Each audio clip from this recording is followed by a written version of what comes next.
Hello my students, how are you? Welcome at engineers academy YouTube channel. So जैसा कि आपको पता है कि every day you have a new questions. तो लास्ट सेशन में आपको एक क्वेश्चन दिया गया था जिसका आपने आंसर जरूर किया होगा और वो क्वेश्चन नंबर 18 था, है ना। तो एक बार देखते हैं इसका क्या सोल्यूशन है। This is a good question. Yes, this question related to your Thevenin theorem. Yes, so here I just say this कि कहने के मेरे पास ये क्वेश्चन दिया गया है, या ऐसा कह सकते हो थ्योरम से रिलेटेड है, आरटीएच की कहानी इसमें है। देखिए ध्यान से क्या लिखा, consider circuits on the figure A and B represent the variation of the Thevenin resistance and the value of the mu if the value of the intercept of RTH x is equal to x, then the value of x is equal to in kilo ohm. Very simple. तो आपको देखिए ध्यान से basically RTH का variation दिया गया है with respect to mu और आपसे यहाँ पे x की वैल्यू पूछ रहा है। So this is very much straightforward question.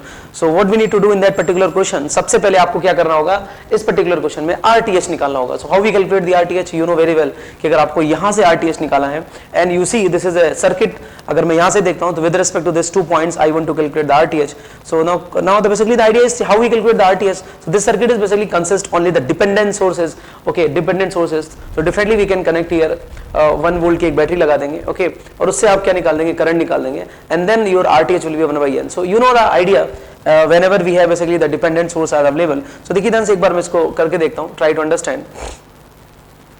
See, ठीक, तो देखिए मेरे पास क्या क्वेश्चन था, एक बार मैं क्वेश्चन को यहाँ रीड्रॉ कर लेता हूँ. See this is we have, okay. तो आपको जैसे कि मैं यहाँ पर पहले एक बार एक्सप्लेन कर दूँ कि मेरे को यहाँ पे क्या निकालना है, RTH निकालना है, ठीक है ना. ये देखो यहाँ से ये, तो ये वाला पार्ट हटा देंगे यहाँ पे, और यहाँ पे मैं क्या लगाऊंगा, एक 1 वोल्ट की बैटरी, और ठीक है उससे करंट कैलकुलेट कर लूँगा. सो this is basically the picture जो हमें करना है, और इसको वापस से यहाँ पे ड्रॉ कर लेते हैं, just you will get more clarity about it. Yes, ठीक है. तो देखिए ध्यान से मेरे पास यहाँ पे कहीं ना कहीं ये आ रहे इस तरीके से, ये कनेक्टेड है. यहाँ पे मेरे पास 4 किलो ओम है ना. This is we have a 4 kilo ohm. ये मेरे पास यहाँ पे plus minus you know mu VD है, and here this is we have a VD, this is VD and this is R.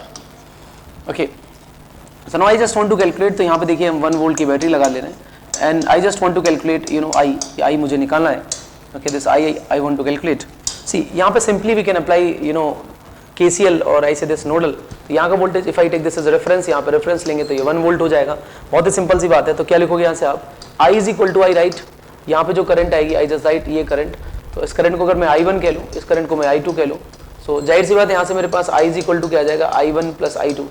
So here I say this I is equal to I1 plus I2, और यहाँ पे मेरे पास जो I1 होगा उसकी value क्या आ जाएगी, 1/R. और देखिए since here we have VD is equal to, VD की वैल्यू मेरे पास 1 वोल्ट आ जाएगी, and it should be I say this, यहाँ पे मेरे पास ये क्या आ जाएगा 1 माइनस म्यू, चूंकि ये VD 1 हो जाएगा तो इसकी वैल्यू म्यू बचेगी. So 1 minus mu divide by 4. So this is we have I. So here we can just solve it. तो ये मेरे पास कितना आ जाएगा 4R, and this is 4 plus this is R 1 minus mu, 1 minus mu. तो ये मेरे पास यहाँ पे I आ जाएगा. Now I want to calculate RTH. What about the RTH?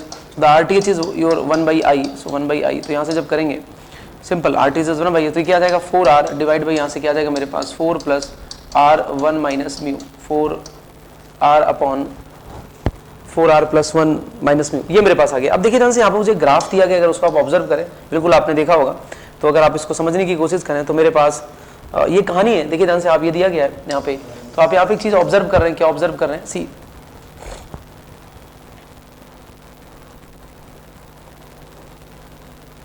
कि मेरे पास जिस समय म्यू की वैल्यू 0 है उस समय RTH मेरे पास x है, जिस समय म्यू की वैल्यू 2 है उस समय RTH मेरे पास यू नो कहीं ना कहीं इनफाइनाइट आ रहा है ना. So whenever the mu is equal to 2 RTH become infinite. तो इस चीज़ को मैं यहाँ पे इंप्लीमेंट कर देता हूँ, इस चीज़ को मैं यहाँ पे आपको क्लब कर देता हूँ. So try to understand, just wait. Okay, see, तो देखिए ध्यान से मेरे पास क्या है जो आपको गिवन है. यहाँ पे क्या गिवन है, यहाँ पे गिवन ये है कि मेरे पास this is we have a RTH is equal to basically x whenever the mu is equal to 0, and RTH is basically infinite whenever the mu is equal to 2. तो इन दोनों बातों को यहाँ पे मैं लगा देता हूँ, आप ऑटोमेटिकली विल गेट, है ना. सो सीधे अगर मैं एक बार यहाँ पे लिखूँ RTH की value infinite, so what I write, this is infinite is equal to, और इसको क्या लिख सकते हैं 1/0 which is you know 4R upon 1 plus, और ये मेरे पास क्या आएगा 4 plus, and this is R, और मेरे पास म्यू की वैल्यू कितनी है 2. सो this is 1 minus 2. Just we cross multiply, so from where we get 4 plus you know minus R is equal to 0. So from where we get R is equal to 4 kilo ohm. So simply we can get R is equal to 4 kilo ohm. Yes. बिल्कुल सही है। अब देखिए ध्यान से are की value मेरे पास आ गई, then we can use this, क्योंकि अपने को एक्स निकालना है। तो देखिए ध्यान से whenever I put, since you know whenever the mu is equal to 0, whenever I put mu is equal to 0 then RTH become X, तो I just put here X. यहाँ मेरे पास क्या आ जाएगा, आर की वैल्यू आपने निकाली दी 4 किलो ओम, और यहाँ पे मेरे पास ये 4 है और ये मेरे पास 4, और म्यू की वैल्यू मेरे पास क्या 0, then it become x। So whenever we try to solve the 16 divide by 8, so it become 2 kilo ohm. Means I say this the value of x in that particular circuit is what, 2 kilo ohm. समझ गए मेरी बात, आपकी नहीं? तो जो आपका question था, hope so you got the idea. तो इसका आंसर जो था, जो x की वैल्यू पूछी गई थी वो 2 आएगी, जो कि आपको किलो ओम में फिल करना है। So the answer of this particular question is 2।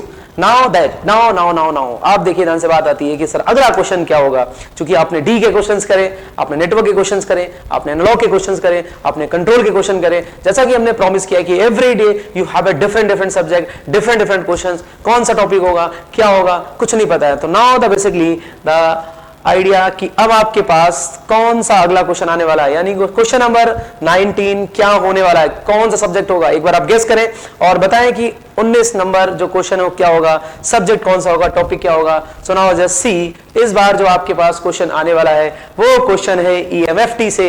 अगर आप ध्यान से देखें, the magnetic field intensity at a point P due to the study state current configuration the figure will be in ampere. तो आपको ये क्वेश्चन बताना है, इसका आंसर आपको कमेंट बॉक्स में कमेंट करना है और आपको इसका सोल्यूशन मिलेगा कल। सो देखिए ध्यान से, जरूर आप करिएगा, इस सीरीज को ज्वाइन करिएगा। डेली आपको एक नया क्वेश्चन मिलता है, किस सब्जेक्ट का आएगा we don't know. Every day you have a random subject, random question, sometime subject is same but question is random. कभी भी कहीं किस टॉपिक से क्वेश्चन आएगा, जिससे आप तुरंत वेरीफाई कर सकते हैं कि आप कितना टच में है सब्जेक्ट के। सो डेफिनेटली इसको आप सॉल्व करें और इसका आंसर आप कमेंट करें। So thank you so much, thank you so much. If you really like the video, please hit the like button and share the video, subscribe to our YouTube channel and press the bell icon for the latest updates. Thank you.